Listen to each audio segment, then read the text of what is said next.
warahmatullahi wabarakatuh. Kembali lagi belajar IPA bersama Ibu Nita Haili Rusiana. Pada hari ini kita masih melanjutkan bab 3, yaitu tentang klasifikasi materi dan perubahannya. Tujuan pembelajaran kita kali ini adalah yang pertama yaitu menjelaskan sifat fisika dan sifat kimia. Yang kedua, menjelaskan perubahan fisika dan perubahan kimia. Dan yang ketiga, menghitung massa jenis dari suatu benda. Sifat fisika dan sifat kimia. Setiap zat memiliki sifat yang khas. Sifat suatu benda menggambarkan karakteristik suatu zat tersebut. Contohnya yaitu daun berwarna hijau, gula rasanya manis dan mudah larut dalam air. Selanjutnya, bensin mudah menguap dan mudah terbakar. Selanjutnya, besi bersifat keras dan mudah mengalami korosi atau berkarat. 1. Sifat fisika. Sifat fisika adalah sifat yang dapat diamati oleh panca indera tanpa mengubah zat penyusunnya.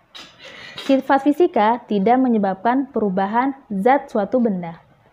Beberapa contoh dari sifat fisika adalah A. Wujud zat. Wujud zat terbagi menjadi 3 macam, yaitu padat, cair, dan gas. Contohnya adalah besi sering kita gunakan untuk rangka bangunan yang berwujud padat. Selanjutnya, raksa sering digunakan sebagai pengisi dari termometer yang bersifat cair. Selanjutnya, helium digunakan untuk mengisi balon udara yang bersifat gas. B. Warna. Warna merupakan salah satu yang sangat mudah diamati oleh panca indera. Selanjutnya, C. Kekeruhan. D. Daya hantar listrik. E. Titik didih. F. Titik leleh. G. Massa jenis. H. Kemagnetan.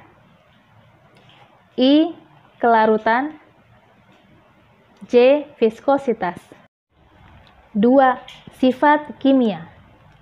Sifat kimia merupakan sifat suatu zat yang berkaitan dengan suatu zat bereaksi membentuk zat baru.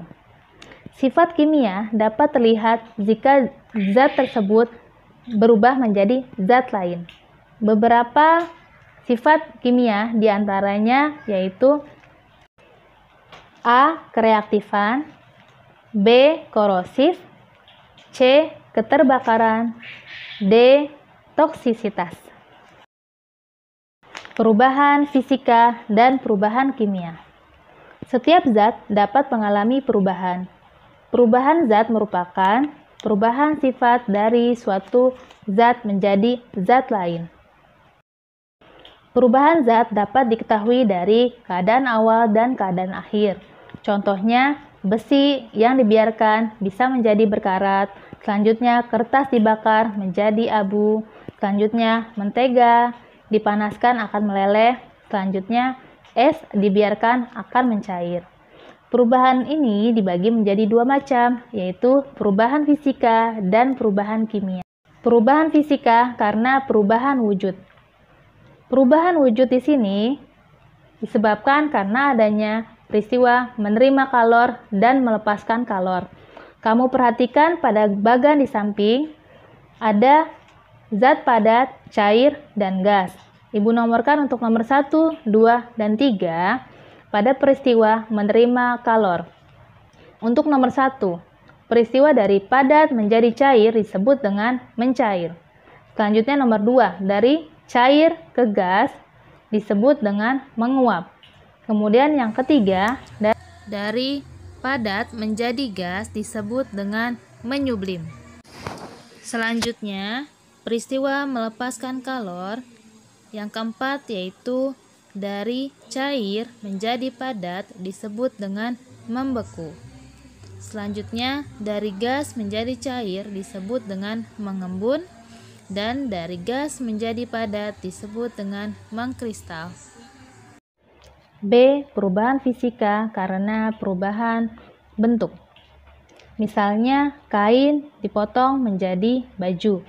Selanjutnya yang C, perubahan fisika karena perubahan ukuran. Misalnya, beras ditumbuk menjadi tepung beras. Selanjutnya, perubahan fisika karena perubahan volume. Contohnya adalah air raksa yang ada di dalam termometer memuai yang mengakibatkan kenaikan suhu. Selanjutnya, perubahan fisika karena perubahan energi. Contohnya adalah lampu berpijar, kipas angin menyala. Dan yang terakhir adalah perubahan fisika karena kelarutan. Contohnya adalah kopi yang larut dengan air, yaitu rasa kopi larut dengan air. 2. Perubahan kimia. Perubahan kimia merupakan perubahan suatu zat yang menghasilkan zat baru dan tidak dapat kembali ke bentuk semula. Jika sebelumnya kita membahas tentang perubahan fisika yang bersifat sementara, di perubahan kimia bersifat permanen karena tidak dapat kembali ke bentuk semula. Beberapa faktor yang menyebabkan terjadinya perubahan kimia. A. Perubahan kimia karena pembakaran. Perubahan kimia karena pembakaran disebabkan oleh suatu zat bereaksi dengan oksigen. Contohnya adalah kebakaran hutan, kemudian membakar kembang api. 2. Perubahan kimia karena perkaratan atau korosi. Perubahan kimia ini disebabkan oleh suatu zat bereaksi dengan oksigen dan air yang mengakibatkan karat. Contohnya besi yang dibiarkan terkena air dan hujan, dia akan mengalami karat. Selanjutnya yang C adalah perubahan kimia karena pembusukan. Contohnya misalnya sayur yang dibiarkan lama-kelamaan akan membusuk. D. Perubahan kimia karena peragian atau fermentasi. Contohnya adalah susu yang diubah menjadi keju, singkong yang diubah menjadi tapai. Yang terakhir, perubahan kimia karena proses biologis makhluk hidup. Contohnya adalah sistem pencernaan, sistem pernapasan, fotosintesis pada tumbuhan, dan lain-lain. Menghitung massa jenis suatu benda. Massa jenis suatu benda dilambangkan dengan Rho. Massa jenis merupakan perbandingan antara massa dengan volume, di mana rumus Rho adalah Rho sama dengan M per V, massa dibagi dengan volume. Untuk satuannya, massa jenis satuannya adalah kilogram per meter kubik. Selanjutnya untuk massa satuannya adalah kilogram dan untuk volume adalah satuannya meter kubik. Contoh soal. Sebuah benda mempunyai massa 2000 kg dan memiliki volume 4 meter kubik. Hitunglah berapa besar massa jenis suatu benda tersebut. Kamu perhatikan di situ yang diketahuinya adalah massa benda yaitu 2000 kg. Selanjutnya volume benda 4 meter kubik. Kita masukkan saja untuk rumus dari massa jenis. Rho sama dengan M per V. Massa dibagi volume. Kamu lihat satuannya sudah satuan internasional, yaitu untuk massa kilogram, untuk volume meter kubik. Tinggal dibagi saja. Rho sama dengan M per V, berarti 2000 dibagi 4 sama dengan 500 kg per meter kubik. Baik anak-anak, kalian sudah mempelajari tentang sifat fisika, sifat kimia, perubahan fisika, perubahan kimia, dan menghitung massa jenis suatu benda. Apakah kalian sudah mengerti? Jika sudah mengerti, silakan kerjakan soal berikut ini.